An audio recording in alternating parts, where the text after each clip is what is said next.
All right, my friends. Thanks for being on the computer yet again this evening.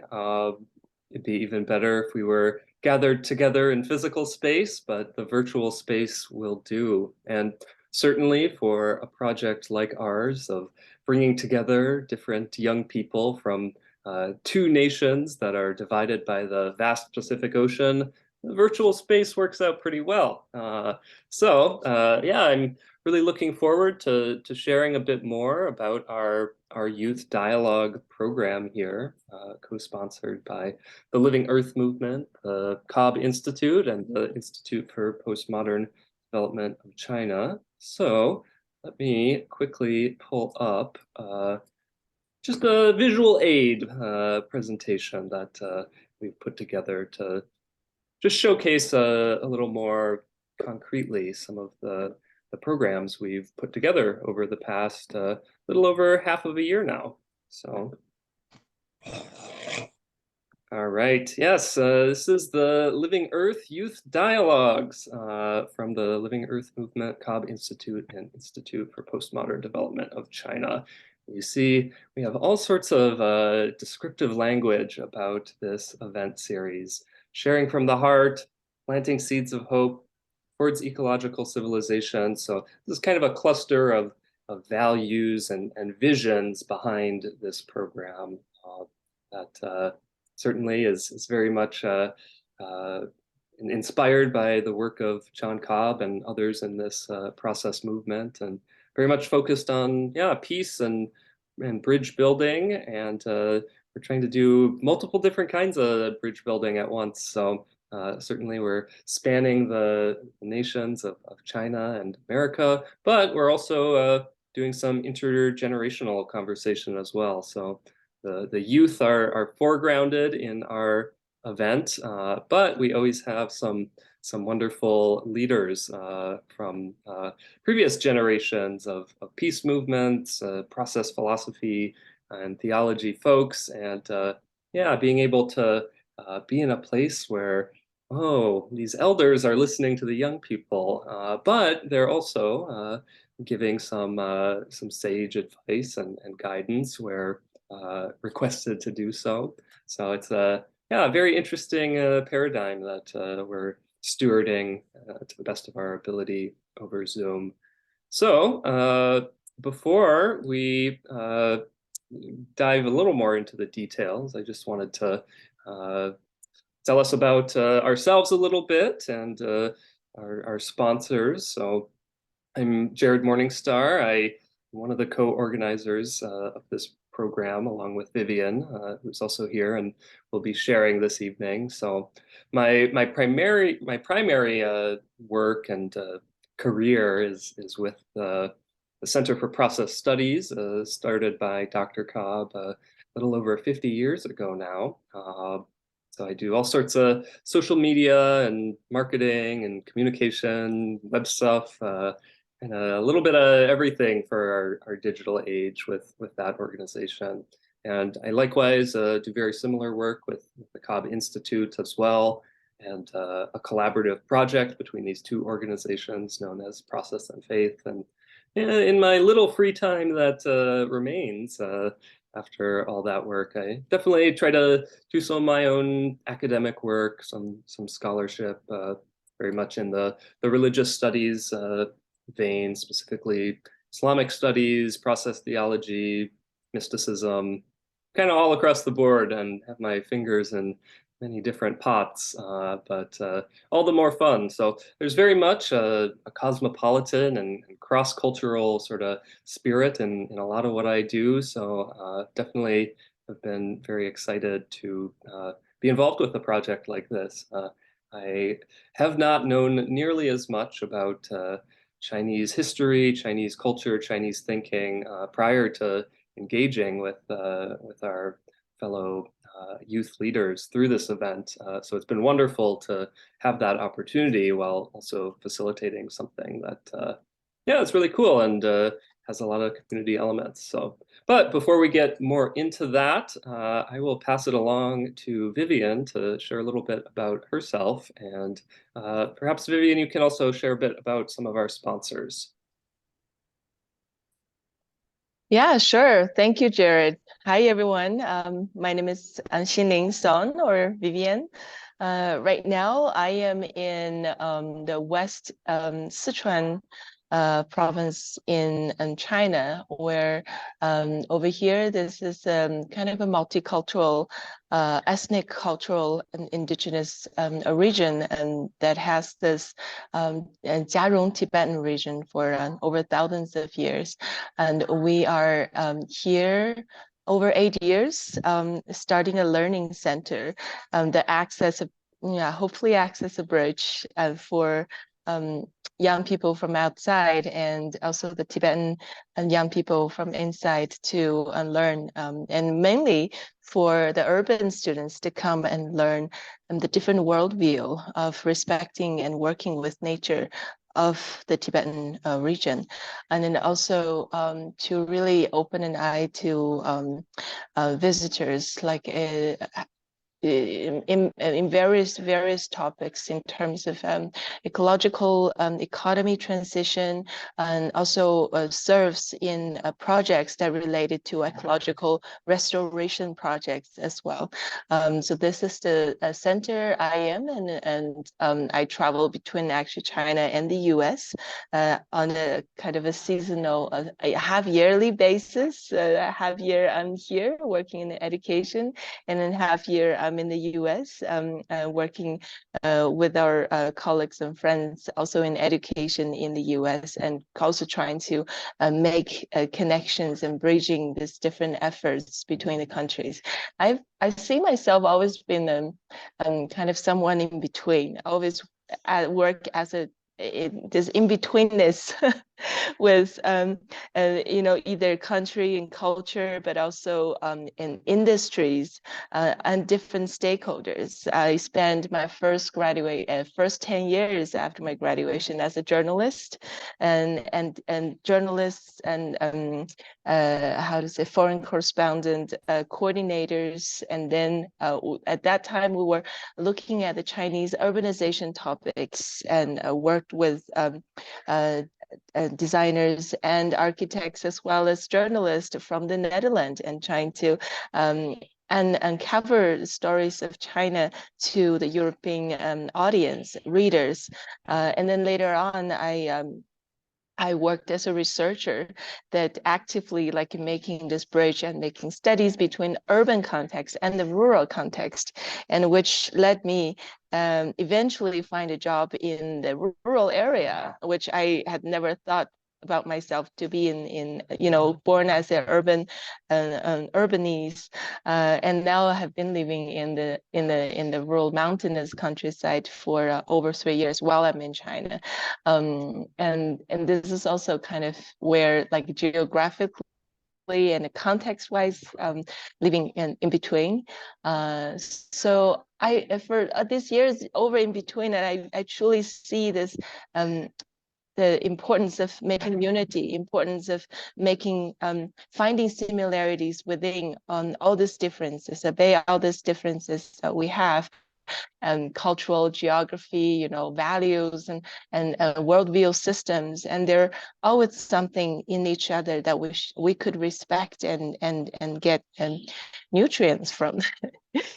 So yeah, I'm really happy. Last year, I started working with COP Institute, Living Earth Movement, and Institute for Postmodern Development of China on this Living Earth Youth Dialogues. To be honest, at the very beginning, I was very confused, not confused, like was kind of in the midst. How do we do this? This big vision of making young people between China and the US friends through series of dialogues. Do we have to talk about politics, and do we have to talk about, like, do we have to tackle the China-US relationship in the conversations? We had a lot of conversations at the beginning of this dialogues, and then I remember some of the dialogues we talk about this, having forming this conversation is very much a process itself, and nobody has to answer upfront. And then always in merging, always in transitioning, and also thanks to all the speakers that have come to us, and they all contributing to this dialogues. This is very much a co-created work.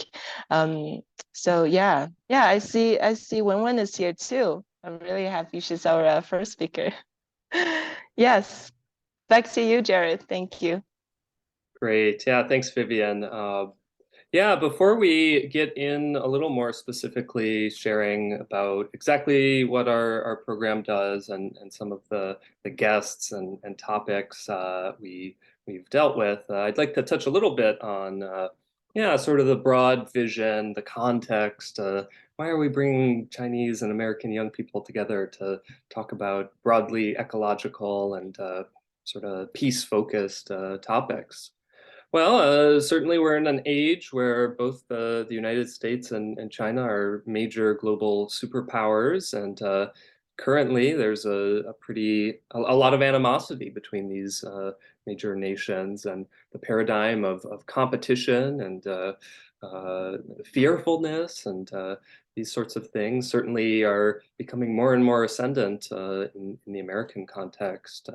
Yet another paradigm is hopefully possible, one where these nations could instead collaborate on a true existential threat of this serious climate catastrophe that we are heading into faster and faster every day, every year. So to do that, though, we're going to need a lot more self-understanding, understanding of each other, compassion, empathy, and yeah, just a lot more wisdom. But it's hard to achieve those sorts of things without real relationship there. And so on the one hand, climate catastrophe, well, it's a catastrophe. On the other hand, it's something that the whole world is truly experiencing and more intensely as time progresses. So this also presents an opportunity for forging relationships of empathy and mutual understanding. Both Chinese people and American people are likewise in this similar situation. So perhaps we can actually take advantage of the fact that we're being afflicted by similar crises and use that as instead of something to merely fear, something that can be turned into a resource for dialogue, collaboration, understanding. So yeah, that's part of the vision here, and hopefully from that, then we can move towards this more compassionate and ecologically focused paradigm of collaboration rather than fearful and worrying competition. Vivian, do you have anything to add from the Chinese perspective there? Yeah, well, on top of that, and I wanted to share this all the ideas for ecological transition or ecological civilization. That my feeling is this is much more beyond, the environment, the ecology, the trees and flowers, mountains and birds, and then ecology. It's about relation, and it's about forming and maintaining a dynamic and healthy, resilient relationships. And if we're saying that in the past, in industrial age, with that, certain worldview that formed from that age, it's more about individual. It's more about the, the advantage or the efficiency a certain individual has.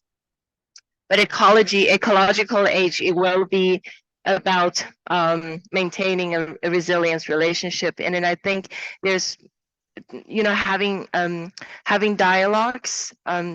We're using the word open from the heart. It's very much how we feel, and we share how we feel, and in a very small daily conversations. It doesn't have to be big broad topic, and I think these are a very interesting and effective way of creating a good relationships, and thus I think it contributing to the ecological relationships between China and the U.S.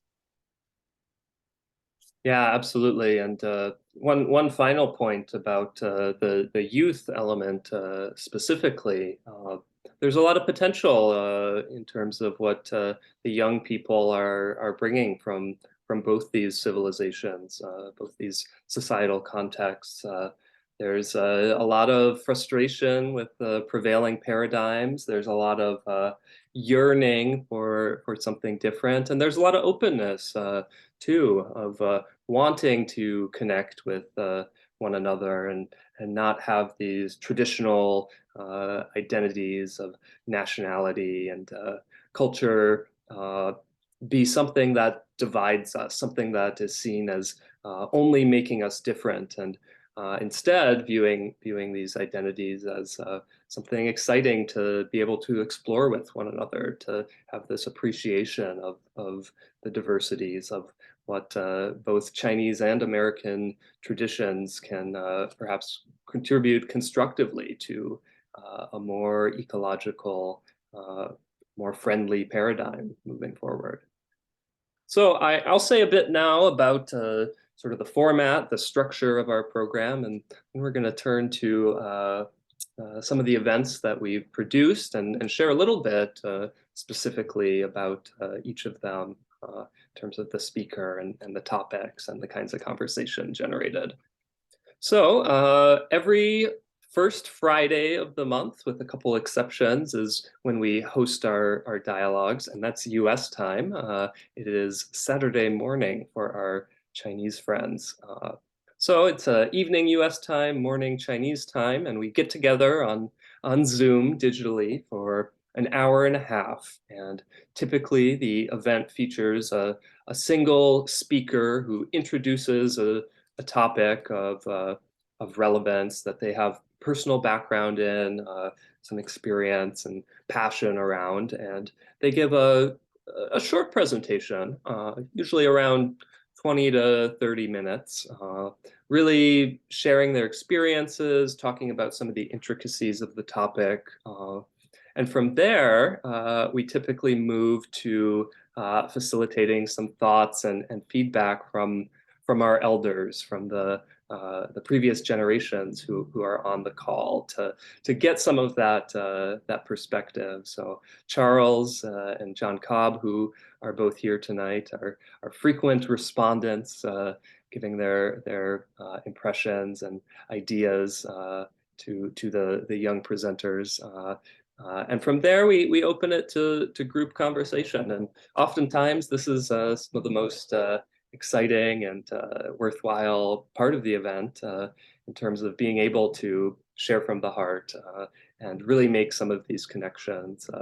And also notice some of the differences, see where perhaps the US is feeling this particular issue more acutely, and the way it manifests in the Chinese context is somewhat different and may require different solutions. But it's certainly always very constructive, very eye-opening, certainly for me.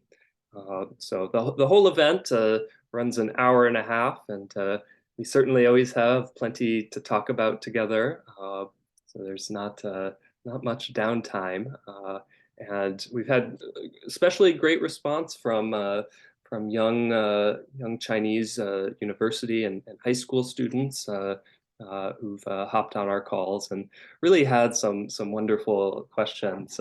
We're trying to break into some of these audiences and in the US context a bit more. So if you have any suggestions for reaching those demographics or connections that we could take advantage, we'd certainly be interested to hear. All right, now we are going to turn to our events. And first up is Wen, who talked about her eco-living path. So Vivian, I'll hand it back to you. And I believe you said Wenwen is with us, so maybe she can also share some. Yeah, please. Wen is here. Hello, Wen. Hi, can you hear Hi, me? good to see you. Thank you. Yeah. Hi, everybody. Do you like to would you like to take us through, like reveal your session? That was a long time ago, almost half a year ago. Yeah. Um, okay. So I I was very excited when I was invited to speak at this event because, maybe around 15 years ago, I had this vision when I was living in Singapore that, wow, it's gonna be so cool if I can sort of explain Chinese culture to the Westerners and then to explain the Western culture to the Chinese back home. So I was thinking about this kind of cross-culture bridge for many years, but I didn't know how to do it. So when this happened, I was like, see, like your manifestation is responded by the universe. So but in the beginning, I was also thinking, how should I do it? Like, why should I share? But I really love the name, that sharing from heart. This is kind of one of my core values and approaches towards life and relationship. So I decided to just share my personal experience, like how I became who I am right now as a Chinese, born in a village and went to university in China, how I became so, in a way, I would say how I became a world citizen. So I basically shared my travel experience after working in Singapore. I backpacked in Europe and went to sort of like minority groups like Rainbow Gathering, hitchhikers, and backpackers. So this kind of lifestyle taught me a lot of things which I have never experienced. One thing was how to really trust people when you are in a different country, and how to really let go of your conditioned lifestyle or ways of thinking, like to be fully open, to let things happen to you, see what universe brings to you.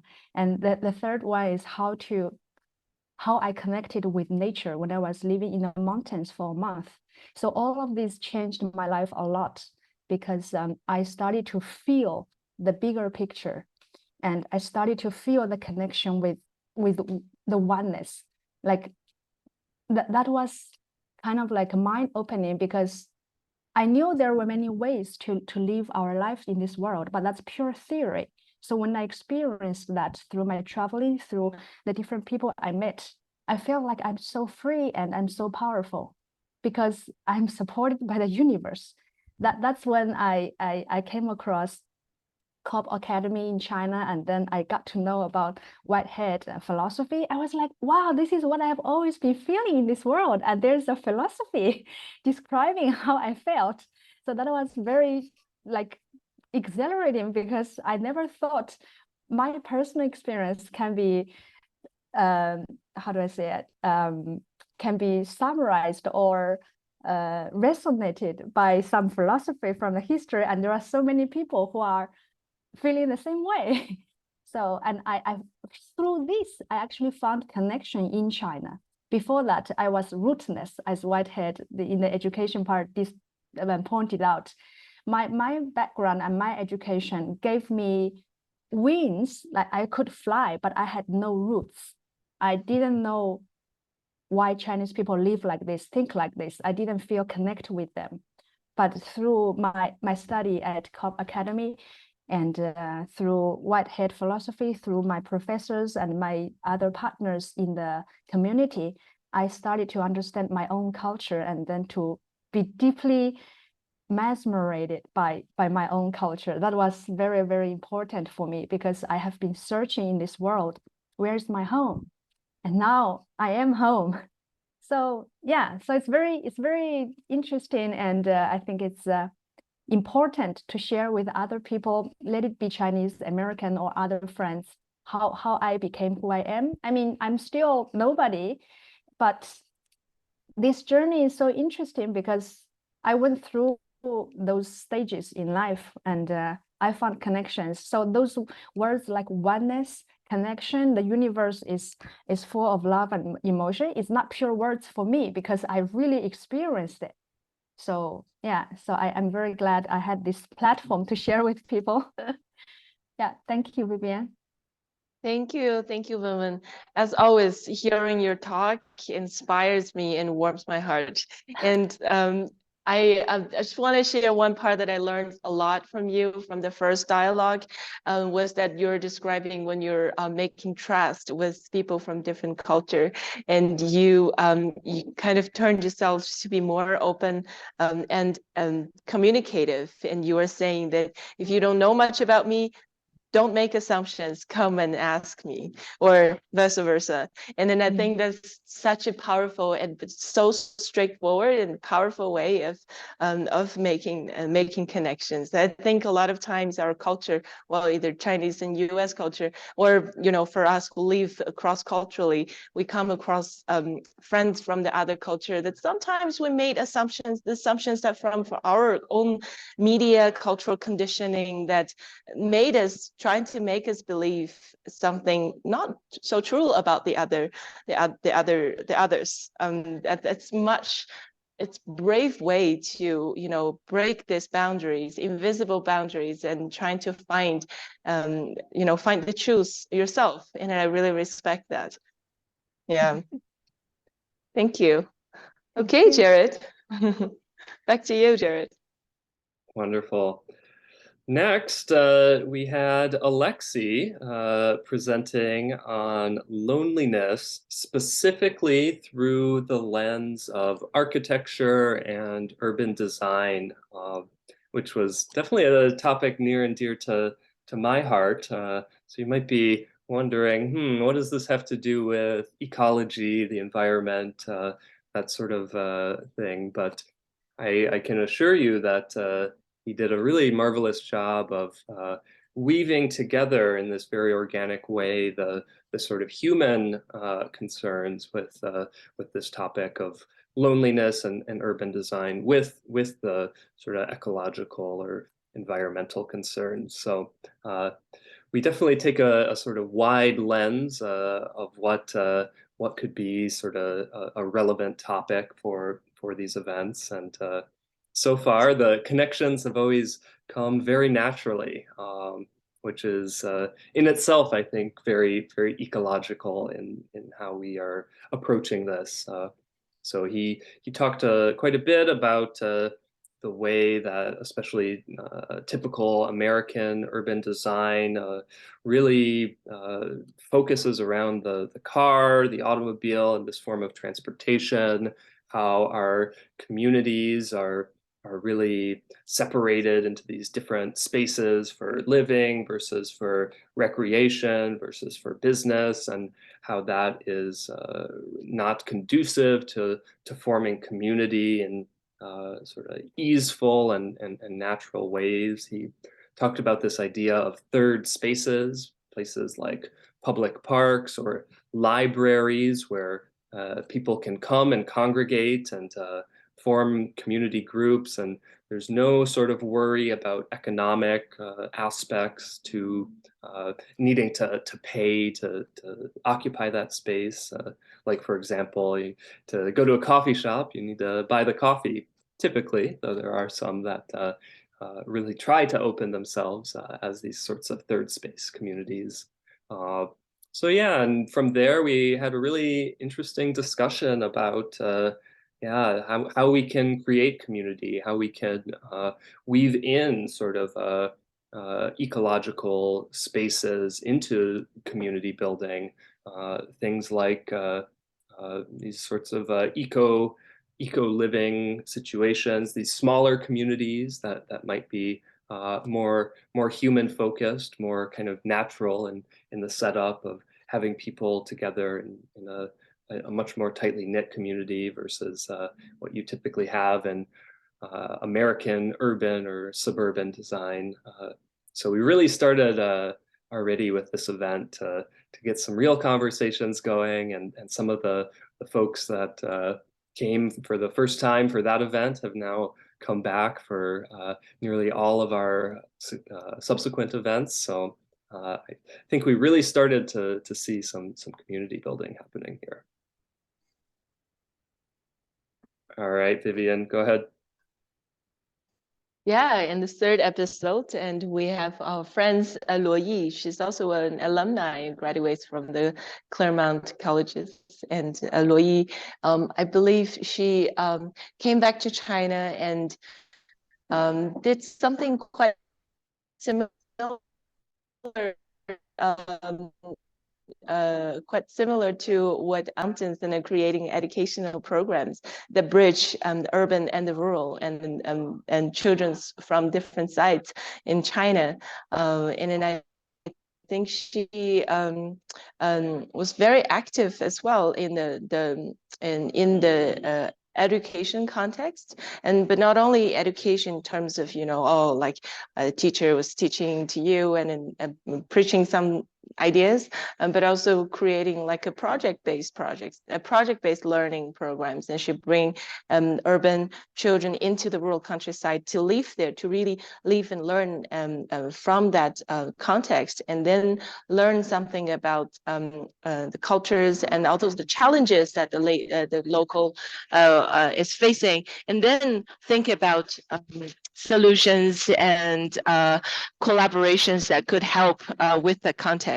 And many of their results, came to become up and running programs. And then, on the other hand, bringing the stories from the rural, from the countryside back to the cities, because when the children finish their programs, they will be back home. And so they will be bringing back their learnings and their experiences back into the city. And this way of making the bridge either between rural and the urban, it's the same way where as her experience is working, living and studying in the US as a Chinese person, and bringing her experiences from the U.S. back into China and vice versa. I think she herself is a good examples of bridge making.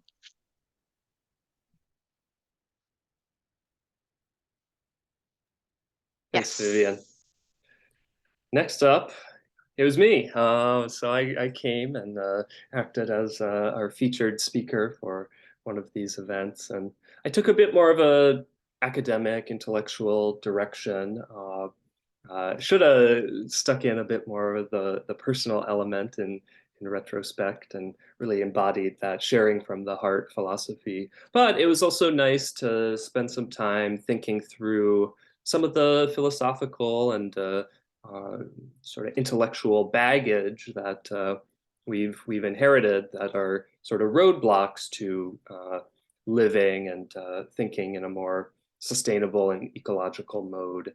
So I put together a presentation that looked at sort of Western and Eastern philosophies and theologies that have been predominant throughout history, and tried to find the resources that they had within them already existing for more positive ecological sorts of paradigms, while also critiquing some of the aspects that either contribute to or have certain ramifications that lead into a more unecological paradigm that we certainly have with us today.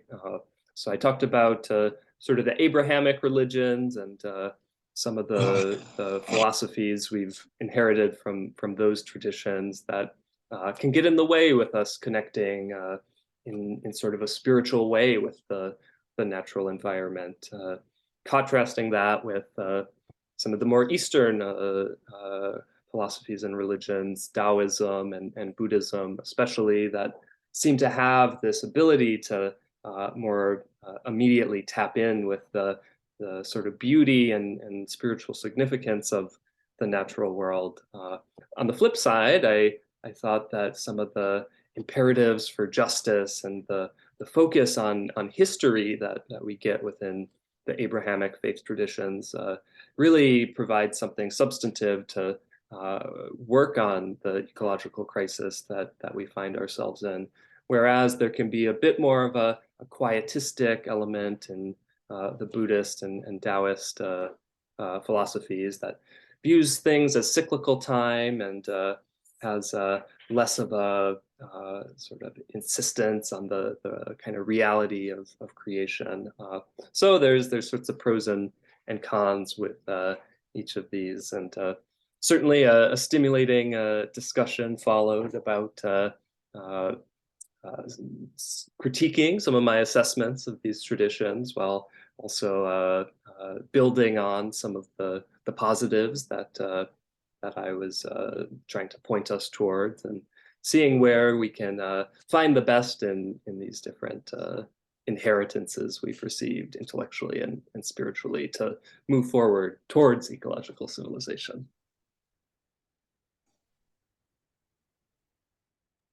Yes, and next up is friend who has been studying this plants world and plant cultural world, and I think in this dialogues we speaks about more than the human relationships building. And Zhang Yao, and he's an architect, and later on turns into he's an architect historian, and later on focus on studying plants and then human and plants relationships, and how plants being domesticated, and how we perceive the natural world in a certain way, and then through learning that reflects on our paradigm, our worldviews, and how we relate to the beyond human world. And I think in this conversations, well, he started his learning by studying the pineapple throughout the histories, how the pineapples being used and transformed into different cultural contexts, such as architecture, contemporary art, paintings, and why pineapple is seen as a kind of exotic plants, and that is rare to receive, and therefore it has this cultural significance in a lot of the Western culture. And later on, he came back to China. He studies in the U.S. actually, worked in a plant, I believe, a botanical garden, where he first developed these thoughts and this method. And later on, again, he himself working as a bridge and coming back to China, and to study how Chinese culture perceive man and beyond human world throughout the history. And now I think Zhang Yao is starting a very interesting series of dialogues and urban walks, and that bring the urban citizens on the walk to see very the everyday urban environment, and to bring awareness of something that unnatural about it. And precisely if we choose this tree to be our the trees that grow in the city, and it's not because it's indigenous, it's because it's imported from other countries, because it looks beautiful, or it looks it's more efficient, or it's more useful to a certain needs at a certain time. It's not necessarily because it's indigenous. In fact, indigenous plants in an urban context is being radically paved under. They either removed as weed or paved under concrete, and that is something that to be aware of. And if we human wants to collectively moving into ecological civilizations, we have to look into this minor corners where to examine how we relate to this beyond human world. Otherwise, we can not going into an ecological future just by human ourselves. We have to bring it's a collective job. So I think this session, Zhang Yao brings awareness of that often overlooked but very important point of our relationship making. So yeah, thank you.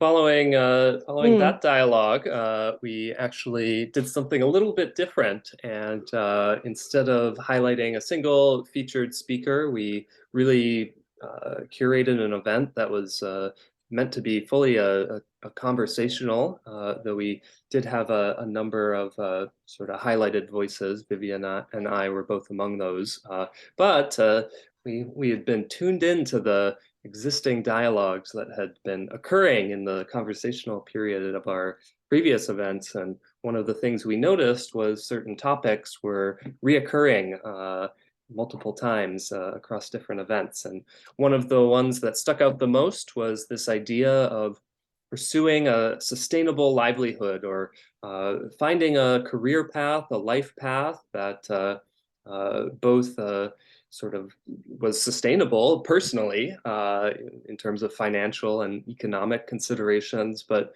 also drew upon one's sort of ecological values, concern for a living planet, and contributing positively in this direction of ecological civilization. So we got to hear from a number of youth voices, and then really open the conversation and hear questions, hear some concerns, and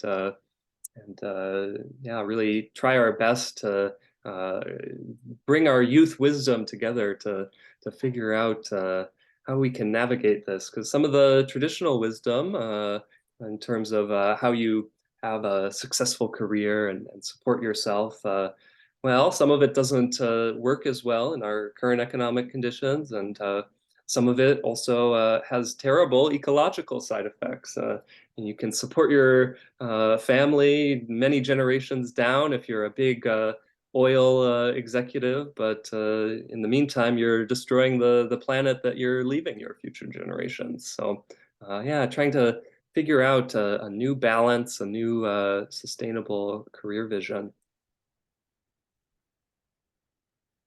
Yeah, and I think in these conversations, our friends both from China and the US learned a lot from each other, and then also had this moment of had this moment of togetherness, you know, like although we're in different contexts, and you know, friends from China always think, oh, the US has much better economy, so they must earn more money and they will have better job choices. But in fact, we are, as young people, we're all facing the similar question. It's not really about there is no job, there is lack of job that we want to choose, but really about there is not enough work opportunities for young people who are already in transitioning or trying to find a rightful livelihood to support themselves and also the community that they live in.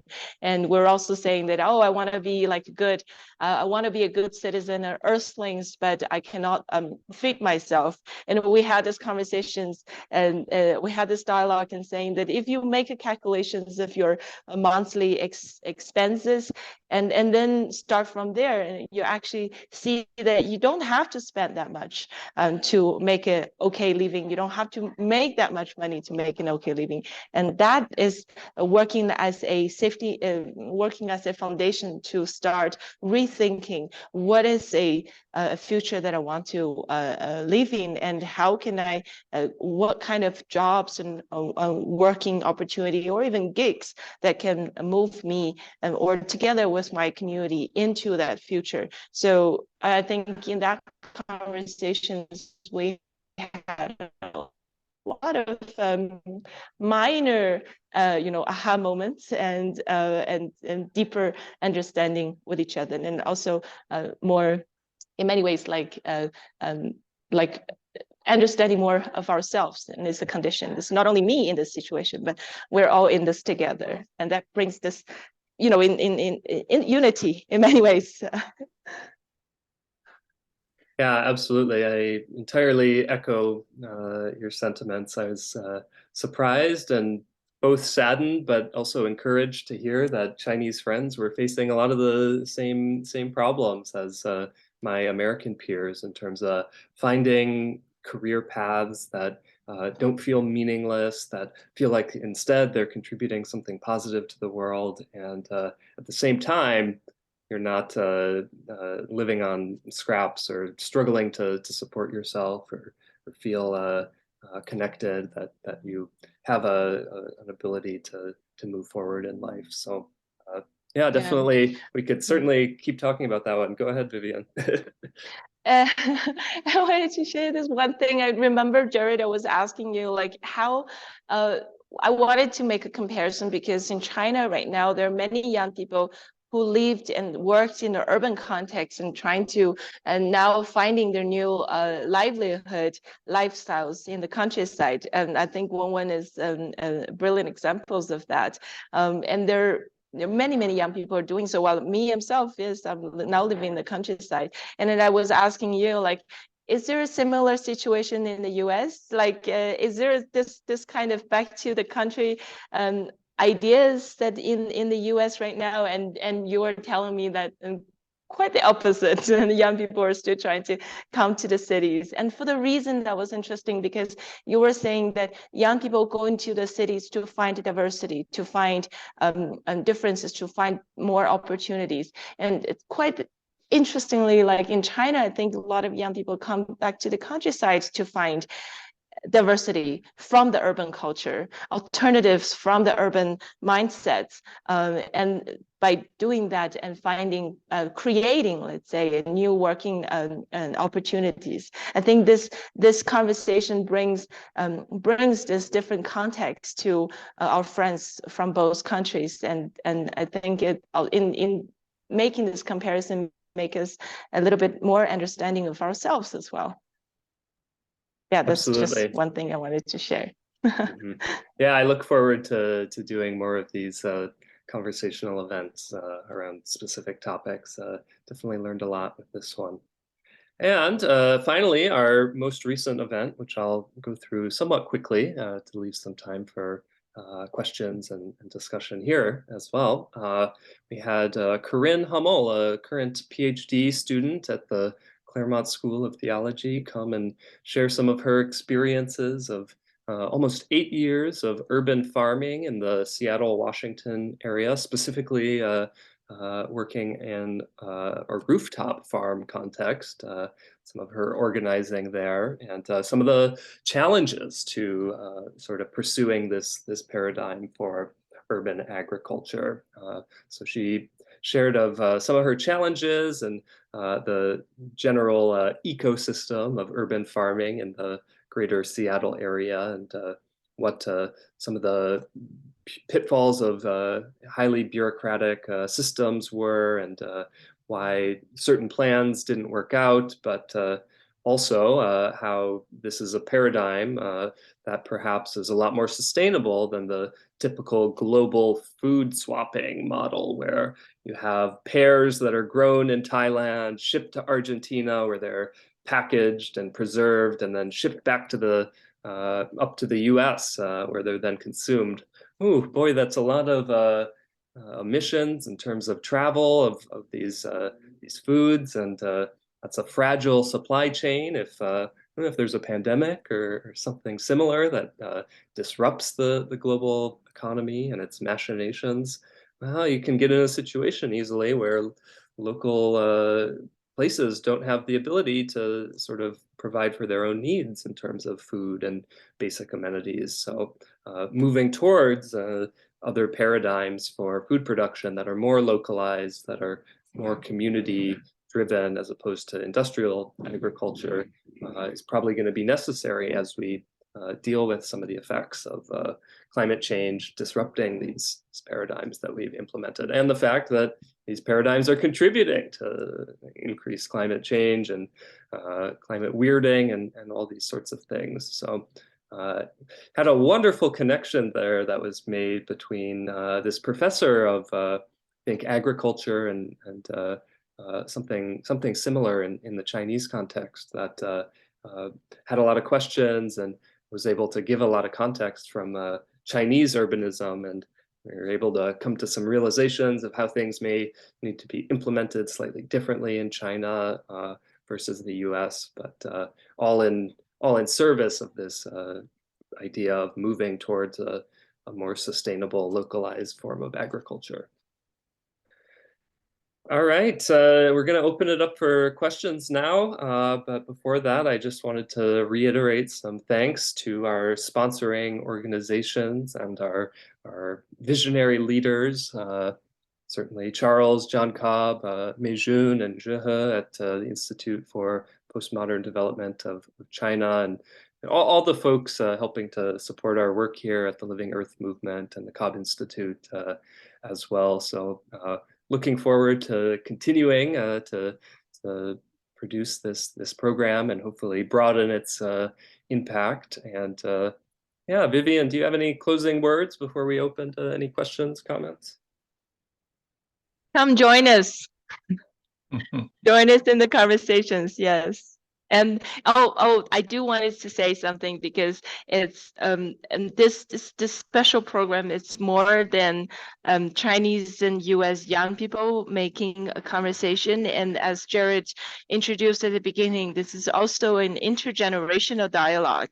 I think we need to both move cross time and space and time, and geologically, I think in many ways we will move towards that unity of young people are transcending their national identity in many ways and becoming the earth beings. And also it cross generationally, I think there's a lot of conversation that needs to be made, and a lot of reconciliations that needs to be made, a lot of wisdoms that should be passed on. So we're really, really grateful that in these conversations we have many elders around us. Not only in our conversation we call them youngest, right? The youngest members of our dialogue is Mr. Cobb, 98 years old, but also Charles, Zhe He, and Mei Jing. And we don't really see, age differences in these conversations, but just pure love and care and wisdom passing. And that is something I'm very, very grateful of for this conversation. Yes, so absolutely. Yeah, join us. Yeah, you don't need to be 35 and under to come along, contribute, listen to the conversation. So, all right. Any questions? Any thoughts from the audience here? I would like to acknowledge that we are blessed to have 3 of the Hub Angels with us at this particular time. You see Ingrid at the bottom with that Cheshire smile, grin. Reverend Becky is hiding. There's someone there. She comes. Reverend Becky Joyfield and Karen. They are 3 of the 4 people that have helped make all of the behind the scenes magic happen. Every time I messed up time zones or this or that, they were there. Barbara knows. So we love you. We appreciate you. Thank you for making this all possible. Thank you, dude. And that youngster, John Cobb, good Lord, 98, 50 plus books, still running operations. Well, I really find that there is a difference growing up in this period and growing up when I was growing up. Of course, there were choices, but so many things were settled. I mean, I was born a male. There wasn't any question about what my role was.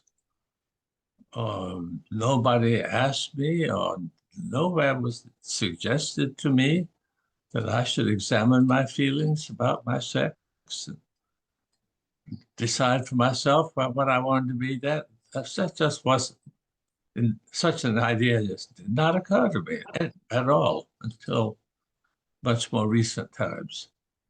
And to a large extent, my faith was settled for me. I mean, there was a knowledge that I needed to take action and make a strong commitment in order to affirm it. But the idea that I would sort of look at the world religions from an objective point of view and learn a little from here and a little from there and put it together for myself, no. And as I became more interested in other religions, I still couldn't think of that kind of picking and choosing bits and pieces as being a good way to go about it. So I grew up with a strong sense that I was much was determined for me by who I was, where I was, what the situation was. And I don't really know how it feels to grow up today and make all these choices about who I am. So I'm not saying I've learned all the answers to my questions by attending some of these dialogues, but I assure you I have come to them not to share my wisdom, much of which is quite irrelevant. And I've even been a little resistant to talk at these meetings because I come to listen and just try to sense. Whereas after all, the future is going to grow out of the present, not immediately out of the world of 50 years ago.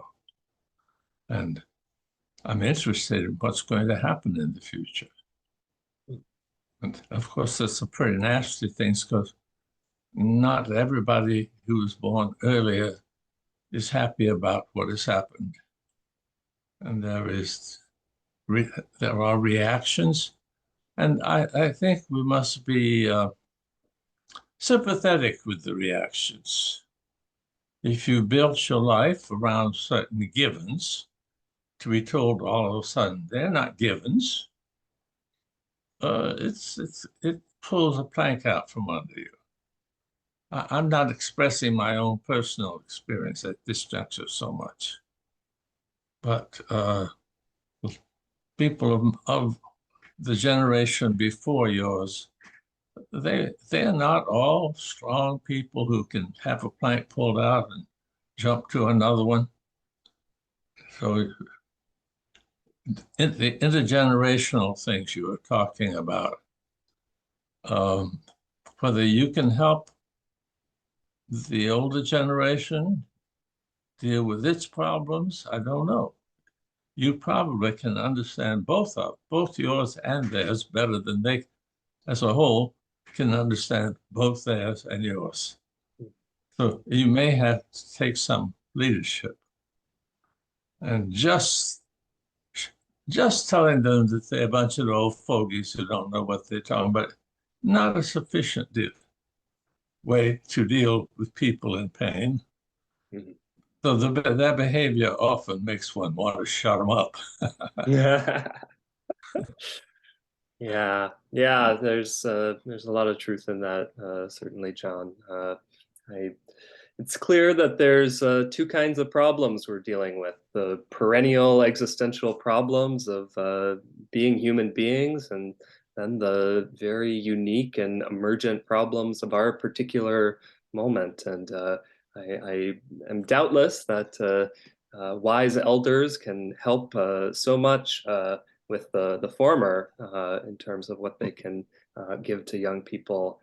But they seem to not always have this distinction and think that they have a universal wisdom that can cover the historical emergent as well. But then that can lead to a lot of conflict when the advice given feels very disconnected from the actual experiences of the young people. So certainly my hope is as well that we can make some headway there too, and get some context where the young people are celebrated and upheld and able to communicate to open ears some of the specifics of the situation and some of their own wisdom that comes from that, which may look different from some of the wisdom of generations past.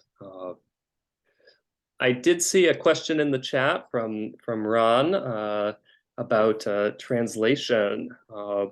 Thus far, we've done our event in English. I do believe that some folks have helped with captioning and providing some translations to key terms or ideas in our Zoom chats for Chinese young people attending. But this is certainly an era where our Chinese counterparts are much ahead of us in terms of trying to bridge these cultural and linguistic divides. So one thing that I think could be lovely for our event at some point is to yeah, maybe come together and have a learning circle for American people to start learning some Chinese languages, to be able to not have that linguistic element be as one-sided as it's been so far. So since starting this work, I have been given a Chinese name, which I have on my screen here. So I'm Jared Morningstar, but I'm also now Ma Jie Rui. So a little bit of progress there on my part, but definitely still a lot to go, and might need a couple lifetimes to learn all the languages I'd like to, but Mandarin's towards the top of my list. Well, I have the great advantage of having forgotten 4 languages. Yeah, Ingrid, I see your hand. Go ahead.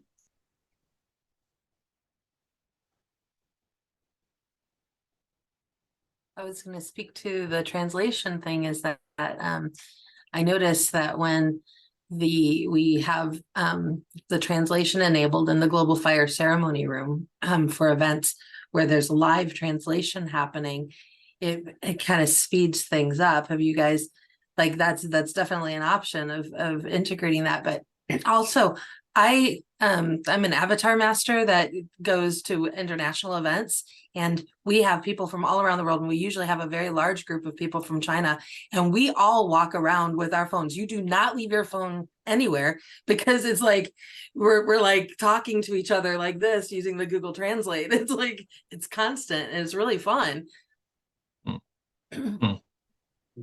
Amazing.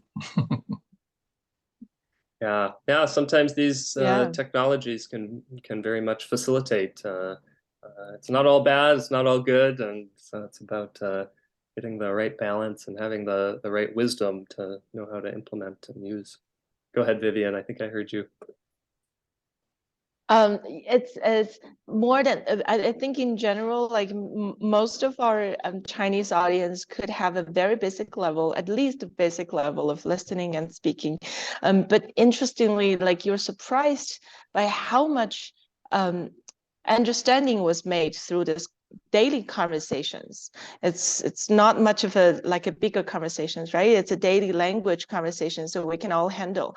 But there's more with the question that they ask in the chat rooms actually move forward these dialogues into directions that they're both willing to learn and understand. So it's not only the language level that is being translated, that's being, we have this almost like collective leaderships, our friends who speak both languages well and can summarize what's being spoken and put it into Chinese or language in the chat room. I think that that helps understanding a lot. And then by looking at the questions that they put forward in the chat room, that we can see that there is a lot of understanding. Actually, they help us open up new channels for moving forward these conversations. And I think those was several of that moments that the sparks comes from the chat room that was very encouraging. We have a hand. Rev, how can I ask to? Yes, please. I joined this conversation in progress, and it's been really fascinating hearing the diversity of each of you. And I'm really grateful and inspired to know about this program that's happening during World Unity Week. And particularly on my heart mind right now as a space holder for a global event, and looking at the world in a very different way, and that when we're coming together and we're not being governed by an authority or an organization, and we're finding each other. And so we have this really extraordinary opportunity to reimagine different things, including what community can look like. And many of us operating as volunteers, and are giving our time in different ways. And I saw, when I joined the conversation, you were talking about, supporting yourself, and instead of, getting a job, how do you find work that's meaningful to you? So my question, just to posit to our panel here, is with regards to any personal experiences you might have or reimaginings you might have about the monetary system that currently is still, I treat it like a world religion, actually. I see it as a world religion, the world religion, that is created to divide, oppress, and control, and also reward people for, you know, different things. But if anybody here has any thoughts about how we might reimagine money on a global scale, I believe I work in gift economy, and I believe in using money as an expression of gratitude and love, instead of like somebody does something for me and I owe them something, the transactional nature of it. And so I just wanted to bring that question. I don't know if there is an answer or any reflections, but I'm really excited to hear from our youth around this topic, because it's really, it's up to all of us to reimagine this. And I think we could really learn a lot from each of your hearts and brilliant minds as I've been listening to you all. And thank you very much. I'm complete with my question. Thank you, Reverend Becky. Yeah, this is a big one, and certainly something that has a lot of intricacies to it. I hear a lot of talk about modern monetary theory among my more economically informed progressive peers. I don't know too much about this alternative myself, but it sounds like a movement away from a scarcity-based paradigm for economic activity in a given state, and more towards an abundance-oriented paradigm. So sounds promising to me. I can't vouch for the theoretical efficacy of this. Another program that sounds very promising to me is this idea of universal basic income.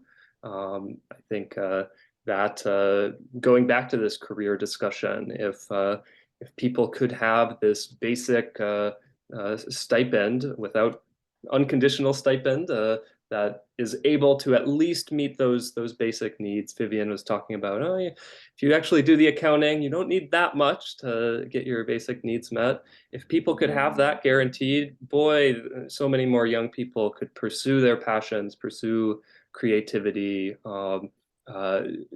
disinvest from unethical and unpleasant working conditions that are also contributing to ecological catastrophes. So yeah, those are two kind of concrete monetary ideas that I've found somewhat promising from the bit of research I've done.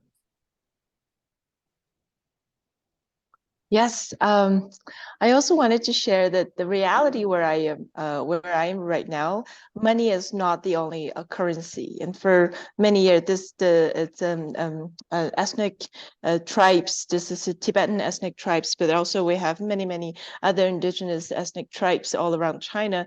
If you live with them, observe their life, money is really not the only currency at all. I think more than 10 years, even right now, and in our village, we help each other build houses. And when you complete the help, the host will usually give you some cured meat, preserved meat, or a pair of shoes as gratitude. And maybe, of course, in the modern time, the money is needed, so that together with money, there's also gift to be given to each other. So money is not the only way to do things, and this is one. So what I want to bring awareness is that this way of looking at money around the world, especially around indigenous areas, it's quite there. We need to find them and value them and respect them, and and do not try to replace them with only money to be the only way to and then on top of that, if you, as I very much echo what Jerry says, if you understand you're living in abundance, it's much more possible to reciprocate, to to be in a reciprocity, to be given. This ideas of scarcity is mostly what I feel when I was in the urban areas. Also when I was in America, to be honest, I feel there's not enough. There's always there's needs for making ends meet. But for our villagers living in these villages, and they have every family, they're self-sufficient, fruit trees, all kinds of fruit trees, and we're asking them, like, why don't you sell these beautiful pears and apples, and they're yummy, and you can make a good price if you sell it to the city. And they said, I would have too much of them. Come take it away, take as much as you want. And they were always encountering this general gestures of giving in these areas. And that's such a completely new way of looking at transactions, looking at money. And so when you are receiving this good from others, and you will be very easily thinking about, how can I give back? What can I give back? And then we, as people who live many years in the cities and come to the countryside and say, I can't really, there's not much I can give back. I'm not good at working on the agriculture field. I'm not strong enough to carry stones to build houses for you. And I've become like, all my knowledge learned from the university becomes quite useless here in the countryside. And then I have to relearn many things over here. And eventually, like now, I find a way that I can use my educational skills to turn something into programs and experiences, even ecotourism programs, so that other fellow visitors come to the countryside could go through these programs, and where our villagers becomes a teacher, and they will make some extra money by proudly introducing their culture to the outsiders. That kind of creates a new work opportunity. I can't say we're making a big platform that gave many people more jobs or make more money. We're just like a tiny little bits of starting this experiment. So yes, so that again come back to earlier what I said, the countryside, the rural areas in China have so much to offer, giving you the sense of abundance, and showing you that for a long time money is seen very differently from our modern time, and then gave us an assurance that there is a new way, or maybe old way, traditional way out there, that we could incorporate that into our path forward. So yes, and gift economy as well. It's a quite a interesting topics. Yeah. So thank you for bringing that question. Yeah, this could be certainly inspiration for one of our future community dialogues for our events as well. A lot to say and a lot of promising ideas, but yeah, we need to figure out the right ways to experiment and be given the sort of freedom and agency to do so, definitely. So I see there's a number of questions still in the chat. I think we can get to a couple more, though I know we've already gone quite late from our stated time. But it's wonderful that that there's so much interest and excitement. But since we are going late before we hop off, I did want to share our program page again in the chat. So here's where you can learn more about our event, our previous guests, and sign up for our email list. We announce the dialogues usually a week or two before our next one. So we're still finalizing some details for our July 7th event, Friday, July 7th for US audiences. But certainly we'd love to have you along, and if there's any young people that you'd like to send our way, we'd welcome them with very open arms. And I'll also put my email address in the chat. Feel free to follow up with me there for any communications. If you have any ideas about connections we could make as we try to expand our audience in these two countries, I'd be very grateful to hear any suggestions in that regard. We all would. And I'd also like to highlight our newest collaborator, Brinley, who joined us for the first time, our most recent June event with Corinne on urban rooftop farming. And Brinley was in China, in Beijing for that event, and now she's here in the US, in New York. So Brinley, I'd welcome you to share any comments, any thoughts about the sort of event, the importance of U.S.-China dialogue, or really whatever your heart yearns to share. Please. Right. Hello, everyone. Good morning or good evening. And I'm really thrilled to join this event because I feel like the stress of intergenerational conversation is really important. So currently I'm a high school student, so it may be a lot of generations between us, but I think it's very enriching to hear these dialogue and join in these dialogues to see and hear how different people think and treat like both ecological issues and all sorts of issues in the world.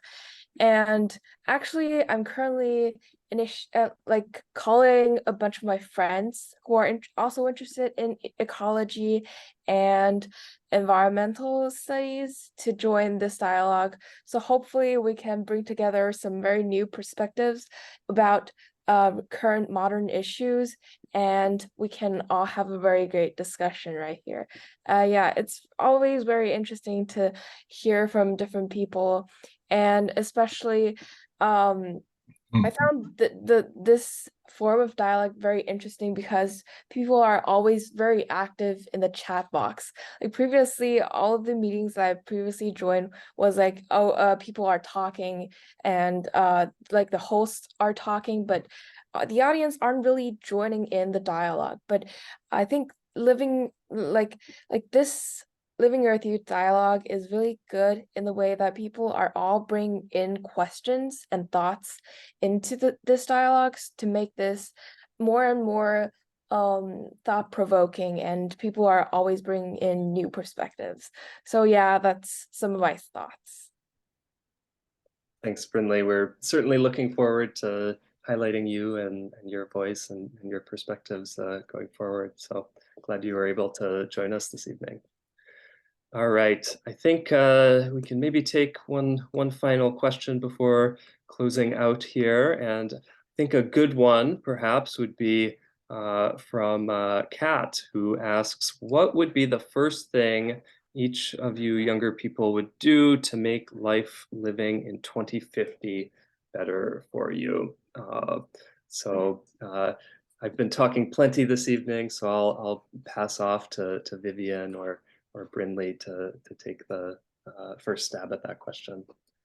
I can jump in first because I've been having a very clear thought that what I want to do, and I realized that I want to love nature. So what I'm gonna do next is to look for a piece of land to start growing things properly. Not just to have like grow my own food. Like I'm not looking at what can I do with the outcome or why am I doing that. No, I just love nature. I want to spend time with nature, taking care of a piece of land.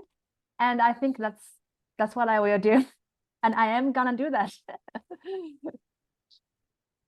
Yeah. I will come visit you.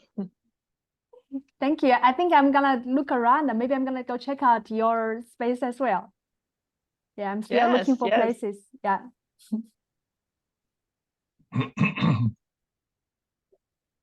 In 2050, there is two things that I'm thinking about. One is what I want to be, and one is what I think the world might be. And I try to bring that gap as much as possible, as close as possible. I think that's for us, the in-betweeners, that's probably ultimate mission that we should work on. And it's a future that we want to live in. And definitely, first of all, the value system needs to change, and then how we the things that we value in the past what makes you into like a very rich and powerful in the world might be different, by revaluing the beauty and its essentialness and its sacredness of nature, and bring that value into our as what we just talked about, the monetary system, value system. I think that's a safety net for all of us. That's the number one thing.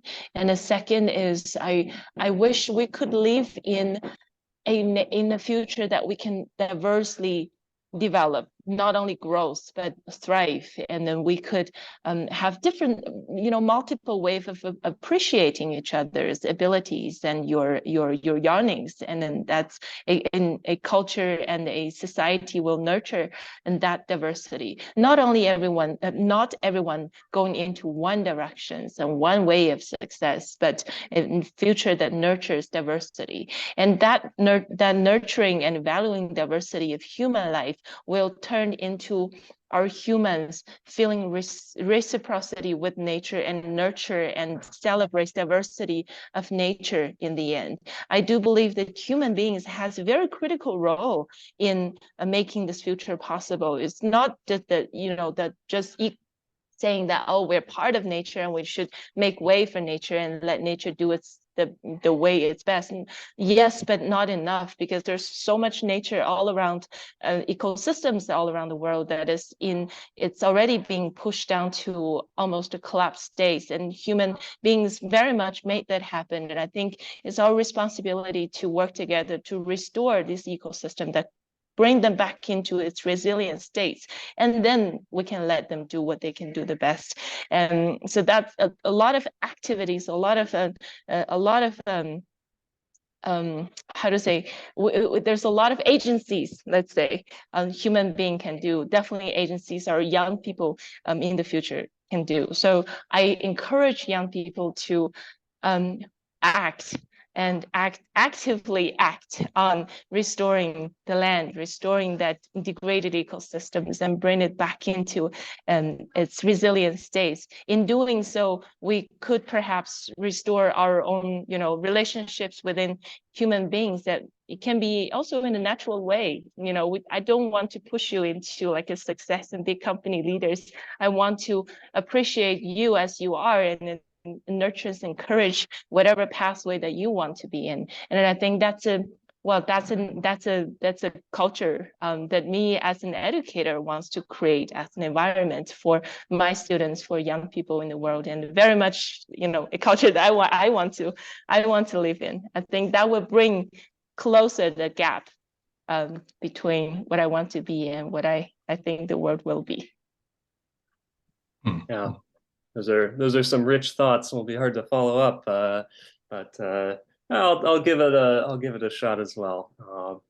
My vision, my hope is for a coherent pluralism for the future, for many different experiments in living that all take seriously the natural bounds of our ecological context. So you can have all sorts of different communities, from very traditional, religious, tightly knit sorts of groups to very progressive and much more wild, hippie types of communities. But they all are working to live in ways that work harmoniously with the natural environments that they find themselves in, and form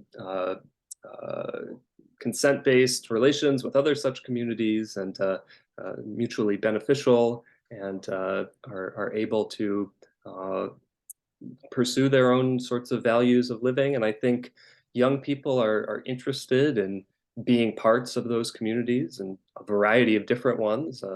Certainly, there's some young people who would very gladly join those traditional religious small communities, and be able to, like John was talking about, have these defined roles, and escape from some of the hard questions that society feels like it's thrusting upon some people, and be feeling like they're supported and being given roles by a community and identities. Others would want to find a community where they can more deeply explore some of those questions and find themselves in a supportive context. So I think there's lots of possibilities there, but yeah, young people both need to take the initiative to sort of do these experiments, maybe leave these cities and try to start some of their own communities in different settings. But also, I think there's a big role for other generations to more proactively support young people in those types of projects, those experiments, and in new forms of ecological living and intentional community.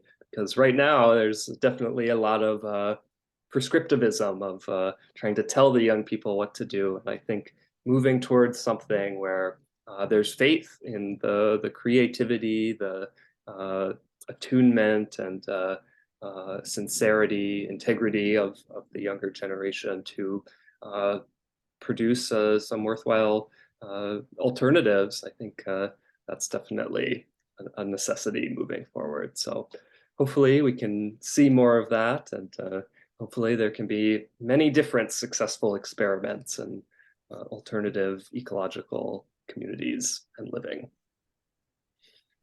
All right, my friends, thank you very much.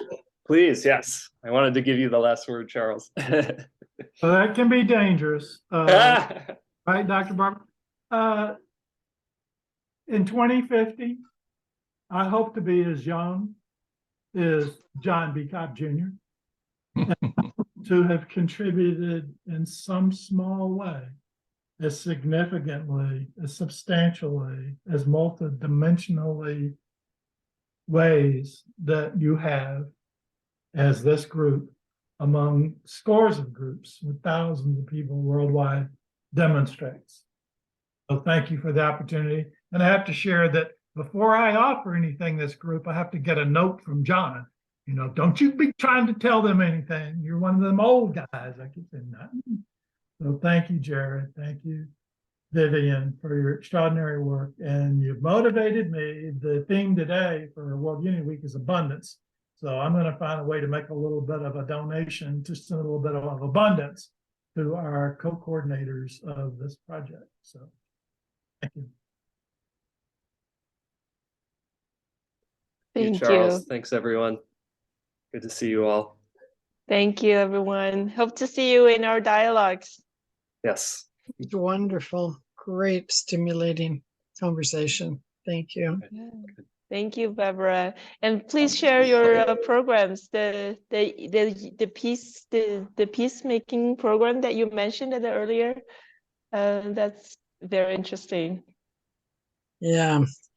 There is a website. I'll just put I'll put my contact information in there, and then. Great. And I will share with you that the recording of that session with Barbara is going to be made available, because what she shared of what she's just done with 6,000 youth, teaching them peace in Ukraine, is just extraordinary. You will all be blown away by who she is and who she's serving. Just like we are of you, right? Imagine that. Wow. Wow. I have goosebumps. Yeah. You know what I call them? Yes. I call them youth and their adults. I don't say adults and their kids. I call them youth and their adults. And I say that the adults are the ones that have to make room. They have to move out of the way. And we're the ones that have to change, not try to tell young people that they have to change based on the way our lives were, just like John talked about tonight. You know, we're the ones that have to change, and we're the ones that have to make room, and we're the ones that have to listen. And we have something to give, yes, but we have to give room. The biggest thing we have to give is access. We have to, you know, take the networks that we have and make access for young people. And we have to give them our very best things that we know for sure without attachment. Just let them have it and let them do what they will with it. And we have to invite them to ask themselves great questions and to act on them and to imagine what it's like when they're done. We do that every week, those three things: ask, act, and imagine. And then we get out of the way and we don't say, oh, you can't do that. You go, wow, wow, imagine that. That's going to be great. How are you going to do it? Let me know if I can help. Thank you, Great. Bob. I think this intergenerational thing that has been coming up, I think that's why. Because older people tend to have the money and the access, and younger people tend to have the relative ideas that are needed and the energy and the enthusiasm. I mean, I have enough energy for 3 horses, but it's really true. But it's your time. Our job is to just give you our hand if you want it. Sounds good to me. Yeah. I'm really grateful for being here tonight. Thank you, Charles, you. for inviting me. All right, I need to head off and eat my very late dinner, but it was well worth waiting to be with you all this evening. So good morning to friends from China, and have a great rest of your evening, everyone in the US. Thank you, Jared. Thank you. Peace. Thank Bye, you. everyone. See you soon. Thank you, everyone.